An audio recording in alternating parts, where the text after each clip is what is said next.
الحمد لله وكفى وسلام على عباده الذين اصطفى أما بعد أعوذ بالله من الشيطان الرجيم بسم الله الرحمن الرحيم خذ من أموالهم صدقة تطهرهم وتزكيهم صدق الله العلي العظيم. محترم دوستو بزرگو، اللہ رب العزت نے دنیا کے اندر بسنے والے تمام انسانوں کی کامیابی کے لیے حضرت محمد رسول اللہ صلی اللہ علیہ وسلم کو ایک مبارک دین دے کر دنیا میں بھیجا، جس دین کے اندر دنیا کے بسنے والے ہر انسان، چاہے وہ کسی بھی خطے میں رہتے ہوں، کسی بھی رنگ کے ساتھ، کسی بھی کلر کے ساتھ، کسی بھی سماج کے ساتھ ان کا تعلق ہو، اس دین کے اندر ہر انسان کی اللہ تعالیٰ نے کامیابی رکھی ہے. اور اللہ تعالیٰ نے قرآن مجید میں یہ صاف اعلان کر دیا کہ ان الدین عند اللہ الاسلام، کہ ہمارے نزدیک اب پسندیدہ جو دین ہے، قابل قبول مقبول جو دین ہے، جو دھرم ہے، وہ صرف اور صرف اسلام ہے. مذہب اسلام دین کیا ہے؟ ایک مکمل نظام زندگی ہے، مکمل انسان کے زندگی گزارنے کا راستہ ہے. یہ دین نماز بھی سکھاتا ہے، روزہ بھی سکھاتا ہے، اور بازار میں کس طرح رہنا وہ بھی سکھاتا ہے. یہاں تک کہ پیشاب اور پاخانہ کرنے کا طریقہ بھی سکھاتا ہے، بیوی کے پاس ملاقات کرنے کا طریقہ بھی سکھاتا ہے. اتنا مکمل دین اللہ تعالیٰ نے حضرت محمد رسول اللہ صلی اللہ علیہ وسلم کے واسطے سے ہم کو عطا کیا. دنیا کا اکثر جو انٹیلیجنٹ جو لوگ ہیں دوسرے مذاہب کے، وہ سب اس بات کو جانتے ہیں اور مانتے ہیں کہ دین اسلام ہی اس وقت دنیا کے اندر تمام انسانوں کے مسائل کا حل اگر کسی میں ہے تو وہ دین اسلام ہی میں ہے.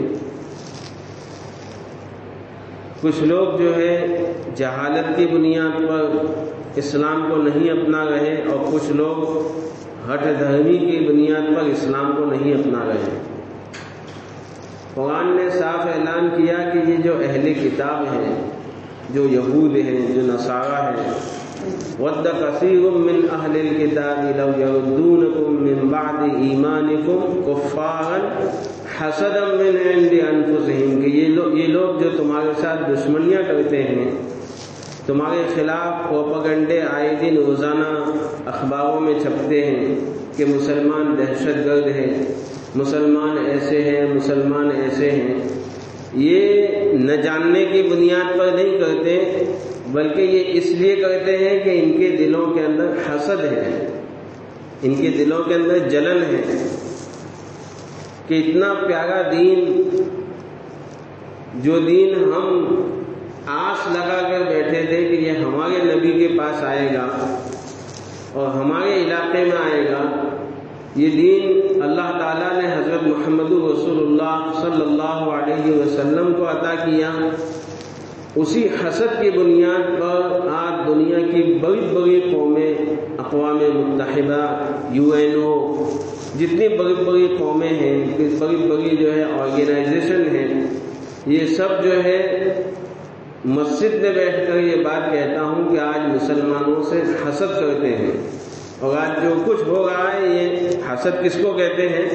کہ اپنے پاس جو چیز نہ ہو تو پھر جس کے پاس وہ چیز ہو اس چیز کو چھین لینا، اس کے پاس بھی وہ چیز نہ رہے. تو یہ حسد کی بنیاد پر آج مسلمانوں کو جو تکلیفیں پہنچائی جا رہی ہیں، اور اللہ کا کرنا ایسا ہے کہ جتنا یہ لوگ اسلام کے خلاف بدزبانی کرتے ہیں، اسلام کے خلاف بولتے ہیں، اللہ نے اسلام کے اندر ایسی کچھ لچک رکھی ہے کہ اسلام اتنا ہی بڑھتا رہتا ہے۔ اگر آج کے حالات ہم دیکھیں، بے شک نیگیٹو حالات ہیں، اسلام کے اور مسلمانوں کے خلاف زہر افشانی بے شک نیگیٹو حالات ہیں، لیکن اس نیگیٹیوٹی میں سے بھی اگر پازیٹو دیکھنا ہو، جو انسان، جو مسلمان اللہ پر ایمان رکھتا ہے، جو قرآن پر جس کی نظر ہے، جو احادیث مبارکہ پر جس کی نظر ہے، وہ ان حالات سے گھبراتا نہیں ہے۔ طبعی خوف ضرور ہوگا لیکن اس کے اندر گھبراہٹ نہیں آئے گی، وہ ان حالات کے اندر سے پازیٹو پہلو نکالتا ہے کہ ایسے خطرناک حالات، اس میں بھی اللہ تعالیٰ نے کتنے پازیٹو حالات رکھے ہیں کہ کیا ہم نے کبھی سوچا تھا کہ جس ٹی وی چینلوں کے اوپر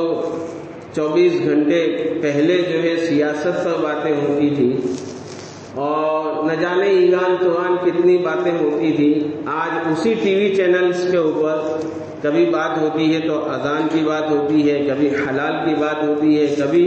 حجاب کی بات ہو رہی ہے۔ کیا ہم نے کبھی سوچا تھا کہ کسی شرما کی بیٹی یا مشرا کا بیٹا یا مشرا کی بیٹی یا شرما کا بیٹا اذان کا ایسا تعارف کرائیں گے کہ تبلیغ والے بھی نہیں کرا سکے؟ 100 سال سے تبلیغ والے علماء کرام جو بیان ہم کرتے ہیں، ہم تو مسجد میں کرتے ہیں، لیکن ٹی وی چینلز کے اوپر بیٹھ کر اذان کا وہ تعارف ایک شرما کی بیٹی، ایک مصرا کی بیٹی ایسی کرا رہی ہے، بالکل ایسے ہی جیسے احادیث مبارکہ میں ہے کہ اذان کس کو کہتے ہیں، اذان کیوں رائج کی گئی، اذان کہاں سے آئی، اذان کے ایک ایک لفظ اور ایک ایک بول کس نے سکھائے ہیں کہ یہ اللہ کی طرف سے نامزد ہیں، یہ سب کون بتا رہا ہے؟ ہم تو علماء سے سنتے تھے، لیکن ایک مصرا کی بیٹی، ایک شرما کا بیٹا ٹی وی چینلز کے اوپر، یعنی مسلمانوں کو اگر سوچنا ہے تو اس سے اچھے دن ہمارے کون سے ہو سکتے تھے کہ ہماری اذان کا تعارف ہو رہا ہے، ہمارے حجاب کا تعارف ہو رہا ہے، پوری دنیا کے اندر حجاب کا تعارف ہوا، اور جتنا حجاب کو انہوں نے دبایا، رپورٹ یہ کہتی ہے کہ اس واقعے کے بعد سے حجاب کی بکری کے اندر 10 گنا اضافہ ہو گیا ہے۔ جو اس کے ماہر ہیں، ثنا خان جو مشہور جو ایکٹریس تھی، بعد میں اللہ تعالیٰ نے ان کو توبہ کی توفیق دی اور ابھی وہ الحیا فاؤنڈیشن چلاتی ہیں اور حجاب اور اس طرح کے وہ اس بزنس کرتی ہیں، تو ان کا بیان تھا کہ اس واقعے کے بعد 10 گنا ہماری پروڈکشن میں اضافہ کرنا پڑا کہ حجاب بہت زیادہ بکنے لگے۔ میں یہ کہہ رہا تھا کہ اللہ نے ہم کو جو دین دیا ہے وہ بڑا مبارک دین ہے، اس کے اندر دنیا میں بھی کامیابی ہے اور آخرت کے اندر بھی کامیابی ہے۔ انسان کے ایک ایک جذبات کا اس کے اندر جو ہے لحاظ رکھا گیا ہے، ایسا نہیں ہے کہ انسان کے جذبات اور انسان کی جو فطرت ہے اس کو کنارہ کشی کر دی ہو، انسان کے جذبات کا لحاظ رکھا گیا ہے اس دین کے اندر۔ حضور اکرم صلی اللہ علیہ وسلم جب مکہ المکرمہ سے ہجرت فرما کر مدینہ منورہ گئے تو مدینہ منورہ میں آپ نے دیکھا کہ مدینہ کے رہنے والے لوگ، اور جس میں غیر مسلم، نان مسلم بھی شامل تھے اور بعض جو ہے مسلمان بھی شامل تھے جو اسلام لے آئے تھے، دیکھا حضور صلی اللہ علیہ وسلم نے کہ 2 دن میں جو ہے خوشیاں مناتے ہیں، تہوار مناتے ہیں، ان کا قومی تہوار تھا۔ حضور اکرم صلی اللہ علیہ وسلم نے ان سے پوچھا کہ تم جو ہے یہ 2 دن جو تہوار مناتے ہو اس میں کیا کرتے ہو؟ تو انہوں نے کہا یہ لعبون، ہم کھیلتے ہیں، کھیل کود کرتے ہیں، تماشا کرتے ہیں، انجوائے کرتے ہیں۔ ان 2 تہوار کا نام تھا نیروز اور مہرجان، یہ 2 تہوار تھے مدینہ کے۔ حضور اکرم صلی اللہ علیہ وسلم نے مسلمانوں سے کہا، ایمان والوں سے کہا، اللہ نے تم کو، دیکھو یہ فطرت میں انسان کی جذبات کا کتنا اس دین کے اندر لحاظ رکھا گیا ہے کہ انسان کے اندر ایک انجوائے کرنے کا بھی جذبہ ہے،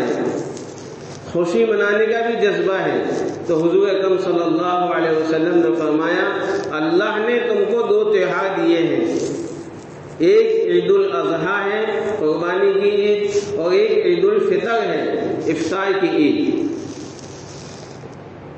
دونوں تہوار کا پس منظر دیکھیں، غیروں کے تہوار کا پس منظر دیکھیں، اس میں صرف کھیل کود ہوتا ہے، صرف اچھے کپڑے پہننا ہوتا ہے، لیکن ہمارے تہوار جو عید ہے، 2 عید ہیں مسلمانوں کے، اسلام کی کے اندر اللہ تعالیٰ نے 2 عیدیں عطا کی، اس میں سے یہ عید الفطر جو آج سے اب 2 دن بعد عید الفطر آئے گی، کہ عید الفطر اس کا کیا پیغام ہے، اس کا کیا فلسفہ ہے، اس کا پس منظر کیا ہے، کہ عید الفطر اس وقت اللہ تعالیٰ نے رکھی کہ جب مسلمان ایک عظیم عبادت سے فارغ ہوتے ہیں۔ روزے کی جو عبادت ہوتی ہے 30 دن تک اللہ تعالیٰ نے مسلمانوں کو کہا کتب علیکم الصیام، تم پر روزے فرض کیے گئے۔ شوال کا چاند نظر آئے گا، جب عید کی رات ہوگی شوال کا چاند نظر آئے گا، اب جو ہے روزہ شوال کے پہلے دن روزے کو حرام قرار دیا عید الفطر، اور اس وقت سے 11 مہینے تک چھٹی دے دی گئی کہ اب تمہاری مرضی ہے، روزے رکھو تو ٹھیک ہے، نہ رکھو تو ٹھیک ہے۔ تو اس کی خوشی کے اندر اس کو افطار کہتے ہیں کہ 11 مہینے کا افطار، اس کو افطار کہتے ہیں۔ تو اس کے خوشی کے اندر اللہ تعالیٰ نے پہلے دن کو عید منانے کا حکم فرمایا، خوشی مناؤ، عید الفطر افطار کی عید۔ اور پھر اس میں عبادت کا جو پہلو ہے کہ عید الفطر کی رات کو مستقل جو ہے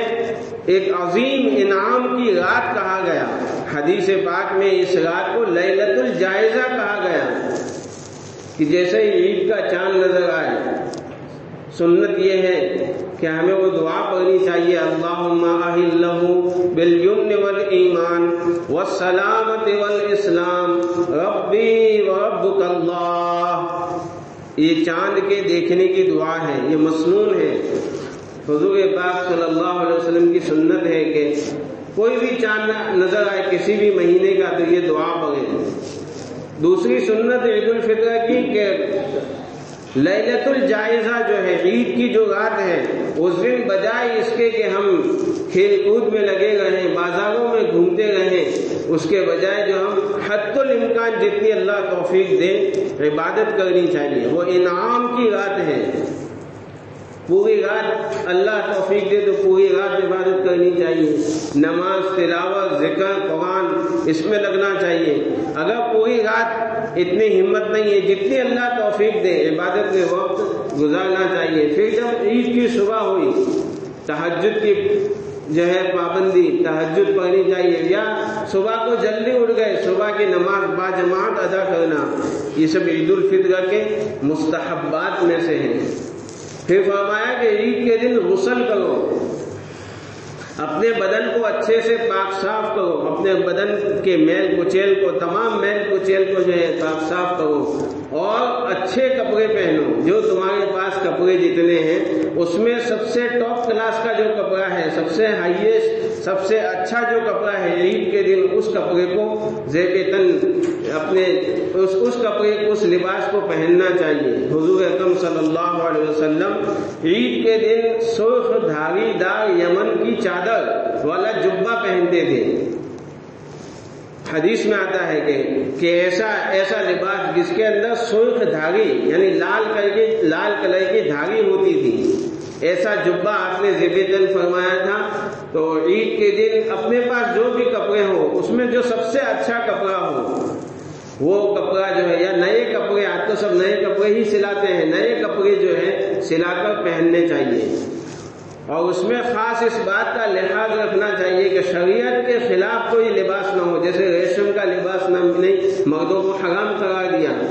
حضرت عمر رضی اللہ تعالیٰ عنہ نے ریشم کا لباس، ریشم کا جبہ بازار میں بک رہا تھا، تو حضرت عمر، عید کا دن تھا، حضرت عمر رضی اللہ تعالیٰ عنہ نے ریشم کا جبہ خریدا اور حضور پاک صلی اللہ علیہ وسلم کو جا کے ہدیہ پیش کیا کہ اللہ کے رسول علیہ السلام آپ عید کے دن یہ ریشم کا جبہ پہننا، تاکہ باہر کے جو آنے والے وفد ہوتے تھے اس میں آپ اچھے لگو گے۔ حضور پاک صلی اللہ علیہ وسلم نے جب دیکھا کہ ریشم ہے تو فرمایا کہ یہ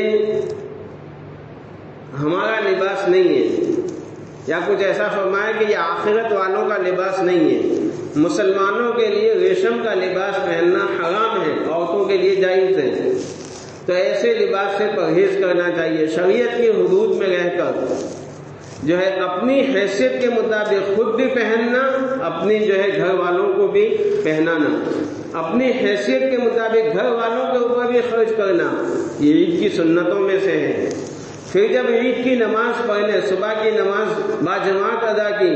غسل کیا، اچھے کپڑے پہنے اور خوشبو لگائی۔ حدیث میں آتا ہے کہ عید کے دن خوشبو، عید، جمعہ اور ہر نماز کے وقت حضور پاک صلی اللہ علیہ وسلم تو ہر نماز کے وقت خوشبو کا استعمال کرتے تھے، باوجود یہ کہ آپ کو خوشبو کی ضرورت نہیں ہوتی تھی، آپ کے تو پسینے کے اندر وہ خوشبو تھی جو دنیا کا کوئی عطر مقابلہ نہیں کر سکتا۔ پھر بھی امت کی تعلیم کے لیے آپ جب بھی تہجد کے اندر بیدار ہوتے خوشبو لگاتے تھے، ہر وضو کے بعد خوشبو لگاتے تھے، ہر مجمع میں جانے سے پہلے خوشبو لگاتے تھے، جمعہ کے دن آپ خوشبو استعمال کرتے تھے، اور عید کے دن خاص طور پر تاکید سے فرماتے تھے کہ خوشبو کا استعمال کیا جائے۔